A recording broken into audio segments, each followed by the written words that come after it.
Наставниците застанаа на страната на синдикатот. Денес сите вработени од основните и средни училишта во регионот новата учебна година ја започнаа со штрајк. Ние како просветни работници денес го поддржуваме одлуката на СОНК и целосно поддржуваме иницијативата на еднодневниот штрајк.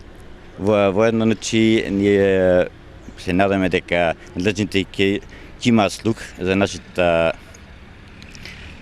барања, а воедно дека и во тој дел за краткиот рок дека ќе најдат сили да ги најдат нашите барања. Ние остануваме на работните места, но без работни обврски. Сите ученици кои денес дојдоа на првиот училишен ден беа присутни само на 1 час. Првиот час ги примавме учениците од прва и трета година, односно се одржаа само класните часови.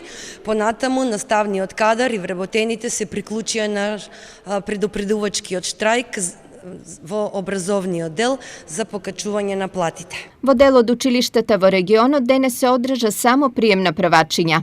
Денеска, како што сум информиран, од она што го знам, во сите училишта се примат правачињата и оние што се во 6-то оделение, додека другите не работат, што секако дека не е добро и остава лоша слика. Меѓутоа, јас, како што реков, немам ингеренции, ова одлука ја оставам да ја донесе синдикатот за образование заедно со надлежното министерство, односно владата.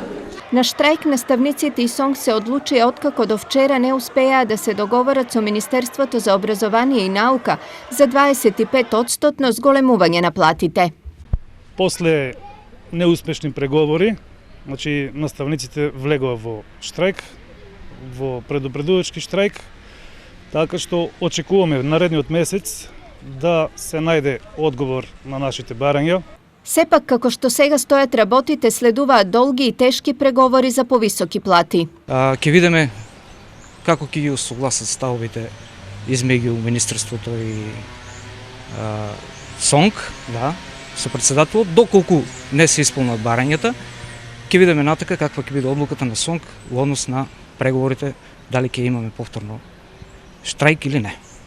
Поддршка за СОНК и наставниците денеска пристигна од Граѓанско-демократската унија. Секоја владина гарнитура помпезно најавува некакви реформи во образованието, кои најчесто се од бирократски карактер.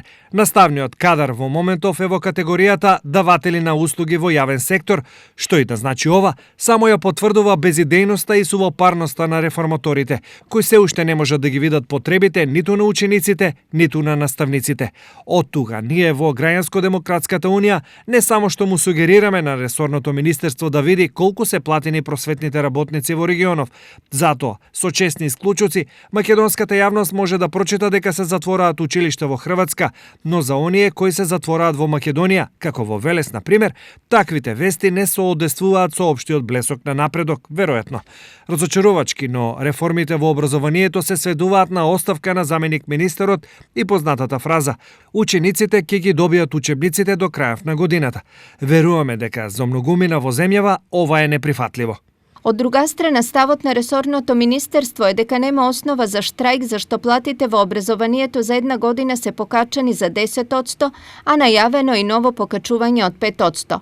Во моментов наставник во основно образование работи за 21.600, додека во средно за 22.500 денари.